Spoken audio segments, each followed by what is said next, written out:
बऱ्याच वेळेला काय होतं ना, आपला उपवास असतो आणि आपण साबुदाणे रात्री भिजत घालायला विसरून जातो. दुसऱ्या दिवशी खिचडी बनवायची असेल तर ते पर्याय आपल्याकडे काहीच नसतो. तर अशा वेळेला ही एक साधी सोपी रेसिपी तुम्ही नक्कीच बनवू शकतात. ती आहे साबुदाणा खिचडी, पण झटपट बनणारी. कशी ते पाहूया. त्यासाठी आपण 1 कप इथे साबुदाणे घेतलेले आहेत कच्चे. ते 2 वेळा आपल्याला स्वच्छ धुवून घ्यायचे आहेत. त्याचा वरचा जो आपल्याला स्टार्च असतो तो पूर्ण आपल्याला धुवून काढायचा आहे स्वच्छ. पूर्ण पाणी गाळून घ्यायचं आहे आपण. नंतर आपल्याकडे अशा पद्धतीने कोणता डबा असेल जो टिफिनसाठी आपण वापरतो, त्या डब्यामध्ये आपण स्वच्छ केलेले साबुदाणे टाकायचे आहेत. डब्बाच वापरा या पूर्ण कृतीला. असा कुकरचा डब्बा वगैरे वापरू नका, असा टिफिनचाच बॉक्स वापरा. एकदा व्यवस्थित पसरून झाल्यानंतर त्यावरती 1 चमचा आपण तूप टाकलेलं आहे, ते पसरून घेतलेलं आहे. त्यावरती चवीनुसार मीठ टाकलेलं आहे आणि थोडीशी साखर टाकलेली आहे. इथे सेंधव नमकचा आपण वापर केलेला आहे, सेंधव मिठाचा. साखर टाकल्यानंतर आपल्याला इथे 1 कपसाठी जवळजवळ 5 ते 6 चमचे पाणी टाकायचं आहे. फार जास्त टाकू नका, नाहीतर चिकट होतील हे साबुदाणे. तर आपण हे व्यवस्थित पाणी ओतून घेतलेलं आहे 5 ते 6 चमचे. आणि नंतर आपल्याला ह्याचे झाकण बंद करून आपल्याला कुकरमध्ये हे शिजवून घ्यायचे आहेत. त्यासाठी आपण कुकर घेतलेला आहे, त्याच्यामध्ये हा डब्बा ठेवायचा आहे. त्याचबरोबर आपल्याला जेवढे बटाटे लागतील खिचडीसाठी, मी इथे इथे 2 लहान बटाटे घेतलेले आहेत आणि खाली मी पाणी टाकलेलं आहे. पाणी पण आपल्याला जास्त टाकायचं नाही आहे. आपल्या बोटाचं मी इथे माप दिलेलं आहे, तेवढंच आपल्याला पाण्याचा वापर कुकरमध्ये करायचा आहे. नंतर आपल्याला झाकण बंद करायचं आहे कुकरचं आणि मीडियम फ्लेमवरती 4 ते 5 शिट्ट्या काढून घ्यायच्या आहेत. पूर्ण थंड झाल्यानंतर आपल्याला हे झाकण उघडून बघायचं आहे आणि डब्बा आणि बटाटे हे वेगवेगळे करून घ्यायचे आहेत, काढून घ्यायचे आहेत. हाय फ्लेमवरती शिट्ट्या काढू नका, ते व्यवस्थित शिजणार नाही.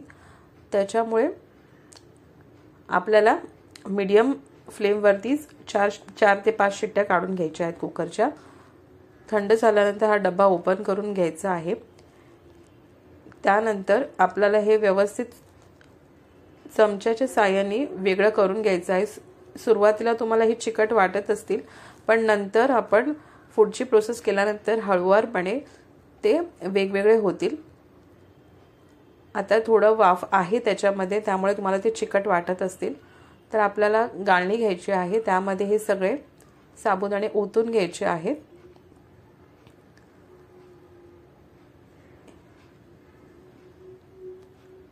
ओतून घेतल्यानंतर, काढून घेतल्यानंतर त्याच्यावरती आपल्याला थंड पाणी टाकून असं वेगळं करून घ्यायचं आहे, चोळून घ्यायचं आहे.